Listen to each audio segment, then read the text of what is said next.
Good morning, sixth graders. This week we will see the story of Mandela. He is a very fantastic man. We're going to see the vocabulary words. Number one, capable, having skill or power. So when you're capable of doing something, you're capable of doing your homework, you have the power to do it. A counselor is the person who helps or gives advice. So usually you have a counselor at school, or you could have somebody, if you work in a company, you have people that help you take decisions. The equator is the line that divides from the North Pole to the South Pole. We are near the equator, that's why it's so hot. So it's an imaginary line encircling Earth halfway between the North and the South Poles. Four is foremost. That means first in importance. It's the most important thing you could see. Nimbly, moving lightly or quickly. So it depends. When you move lightly, you're not moving fast, or it could be quickly. It depends on the situation. We will read the story later. And stubbornness is the quality of not giving or yielding. When you are very stubborn, it means your mother says, I will do this. And you say, oh, yes, I will do. I don't want to do this. I will do it my way. I don't want to do it your way. So this is to be stubborn. Okay, I will read you the story.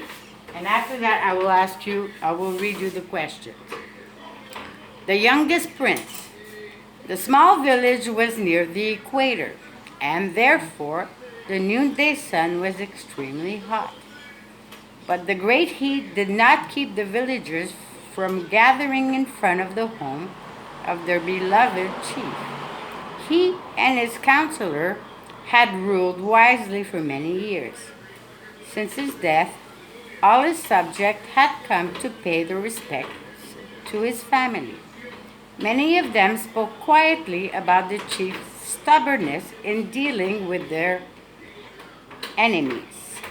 Because of his strength and perseverance, no one had dared to attack the village for many years. But what would happen to them now that their chief was gone? Would his son, who was still a young man, be as capable as his father? Suddenly, the door of the chief's house opened. The young man stepped forward nimbly with his head held high. I will try to rule wisely, he said. The welfare of the village is foremost in my thoughts. Joyfully, the people cheered for their new leader. Yay! So here are your questions.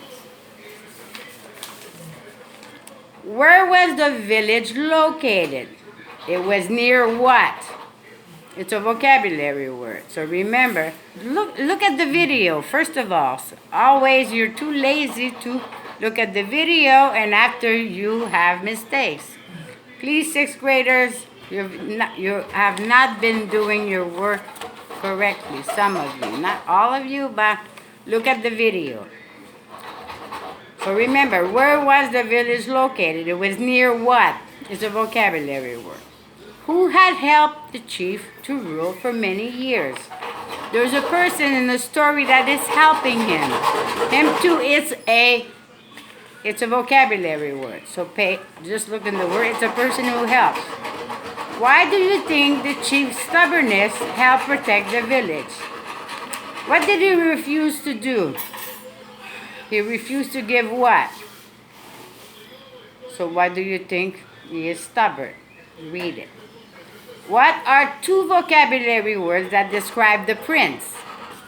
So the prince is what? There are two vocabulary words that describe him.